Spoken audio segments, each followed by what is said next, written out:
Hey there! Heading out for some fresh air? It's a great idea, right? But I gotta be the one to break it to you. Out there, in space, there's absolutely none. But, it's a super fun idea to play around with, isn't it? What if space wasn't empty? So let's do it.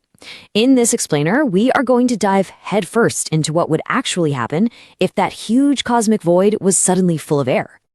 All right, so let's start with the cool part. Let's just imagine this universe with air. I mean, on the surface, it sounds incredible, doesn't it? But as you're about to see, that dream, it turns into a total cosmic nightmare and fast. I mean, look at the dream side of things. It's awesome. Astronauts just strolling around without a suit on? Wild. And you could actually hear things, the rumble of a rocket, maybe even, I don't know, the hum of the stars. But then there's the flip side, the nightmare. And we're talking about a universe that's constantly on fire, just plunged into absolute chaos. So why is space a vacuum to begin with? It's actually pretty simple. It all comes down to gravity. See, here on Earth, our gravity is strong enough to hang onto our atmosphere like a cozy blanket. But way out there between the planets and the stars, gravity is just, it's too spread out, too weak. So any gases just drift away, leaving behind that near-perfect emptiness. Okay, so we get why our air stays put. Now, let's flip the script. Let's give the rest of space an atmosphere and see what happens. And trust me, this one little change would have instant, and I mean catastrophic, consequences right here at home. I want you to really try and wrap your head around this number. 30 kilometers per second. That's how fast our planet is hurtling through space right now. It's a speed that's just, honestly, it's almost impossible to really feel or understand. Okay, so you've got that insane speed in your head. Now add air. Suddenly, our planet isn't just cruising through a vacuum, it's smashing through air particles. You know what that's like? It's like a meteor streaking across the sky, burning up on entry. Except it's not a meteor, it's our entire planet. And it's not for a few seconds, it's forever. And the fallout from that? Well, it's a horrifying chain reaction. First, you've got this nonstop, intense heat from the friction. Our oceans, they'd warm up, then they'd start to boil, and then they'd just evaporate, scorch away. At the same time, Earth's own gravity would start sucking in more of that space air, making our atmosphere thicker and thicker, until the pressure would just crush everything. And all that heat and pressure, it would literally set the world on fire. Our beautiful blue marble would become a dead, scorched rock. And here's the kicker. This isn't just an Earth problem. Oh no, this one change completely dismantles the beautiful, delicate clockwork of our entire solar system. Just look at our moon. It's a perfect tragic example.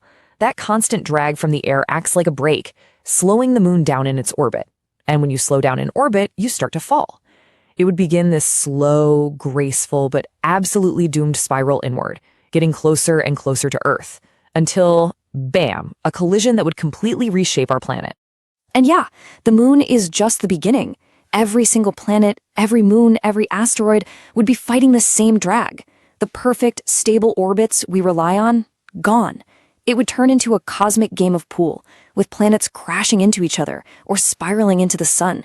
Just total chaos.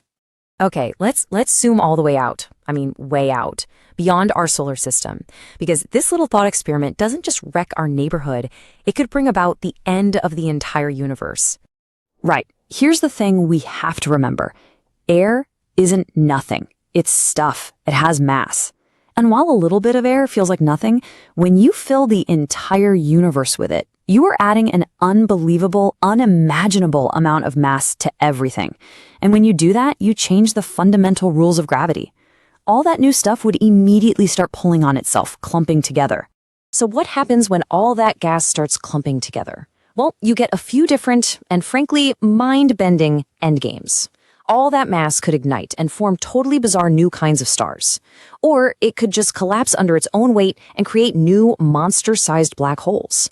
Or, and this is the big one, you might add so much mass to the universe that gravity finally wins. It could stop the expansion of the universe in its tracks and cause everything to start falling back in on itself. A big crunch.